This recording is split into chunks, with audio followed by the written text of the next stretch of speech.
Army کے لوگ کیوں نہیں اٹھ رہے؟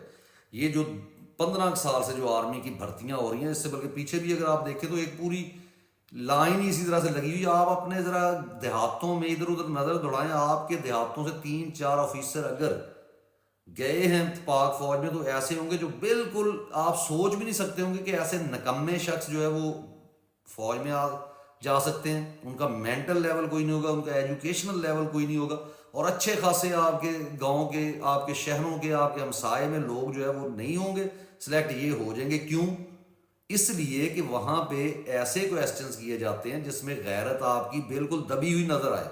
آپ اگر غیرت مند نظر آتے ہیں آپ کی سلیکشن نہیں ہوتی. پھر اس کے بعد آگے اسکریننگ، اور پھر اس کے بعد آگے تک جب جاتے ہیں آپ کی اگر سلیکشن ہو بھی جاتی ہے تو آپ اگر حب وطن ہیں، محب وطن ہیں، اگر آپ غیرت مند ہیں تو آپ کی جو، کیونکہ غیرت یہ کہاں چیک کرتے ہیں؟ جو فنکشنز ہوتے ہیں ان کے وہاں پہ چیک کیا جاتا ہے کہ کون اپنے گھر کی خواتین کے ساتھ، ان کے ساتھ وہاں آتا ہے.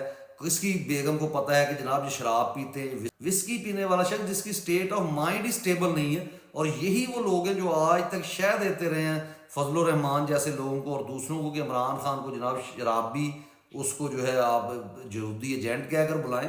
اور حالانکہ سب سے بڑے یہودی ایجنٹ بھی یہ خود ہیں، سب سے بڑے شرابی بھی یہ خود ہیں. عمران خان تو یہ کہتے رہے اب ٹیسٹ ہو گیا ان کا، اب ذرا ان کو میں چیلنج کر کے کہتا ہوں کہ جب اتنی آوازیں اٹھ رہی ہیں تو آسم منیر صاحب کو چاہیے کہ اپنا میڈیکل ٹیسٹ کروا کے دکھائیں.